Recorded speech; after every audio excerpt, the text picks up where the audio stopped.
Hi மகளே, இன்னைக்கு ஒரு முக்கியமான அப்டேட் பத்தி தான் பார்க்க போறோம். சினிமா பிரபலங்கள் பல பேர் மீது வழக்கு தொடரப்பட்டிருக்கிறது. குறிப்பாக விஜய் தேவரகொண்டா மீது மட்டும் 2 வழக்குகள் போடப்பட்டிருக்கிறது.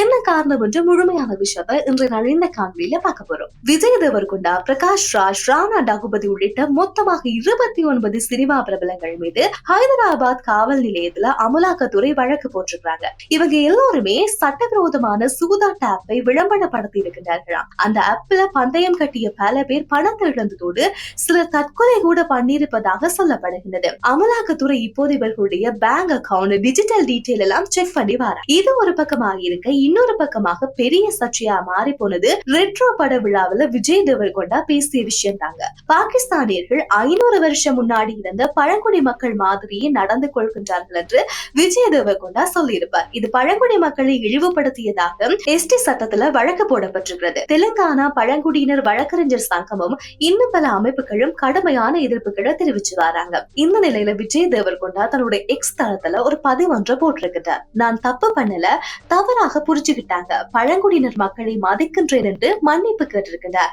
இருந்தாலும் ஹைதராபாத் நீதிமன்றத்துல இவர் மீது வழக்கு பதிவு செய்யப்பட்டிருக்கிறது. இந்த பிரச்சனைக்கு நடுவுல இவரோட கிங்டம் படமும் அடுத்த மாசம் ரிலீஸ் ஆக இருக்கிறது. இந்த வழக்கு எல்லாம் அவருடைய கெரியர்ல ஒரு மிகப்பெரிய பிரச்சனையை ஏற்படுத்தும் என்று நம்பப்படுகின்றது. சரி மக்களே, இந்த விவகாரத்துல நீங்க விஜய் தேவரகொண்டா பக்கமா இல்ல புகார் போட்டவங்க பக்கமான்னு மறக்காம கமெண்ட்ல சொல்லுங்க. இந்த மாதிரியான ட்ரெண்டிங் அப்டேட் தெரிஞ்சு கொள்ள வேண்டுமாக இருந்தா மறக்காம நம்ம சேனலை சப்ஸ்கிரைப் பண்ணி பெல் ஐகானை கிளிக் பண்ணுங்க. அடுத்த வீடியோல வேற சம்பவத்தோடு சந்திக்கலாம். நன்றி, வணக்கம்.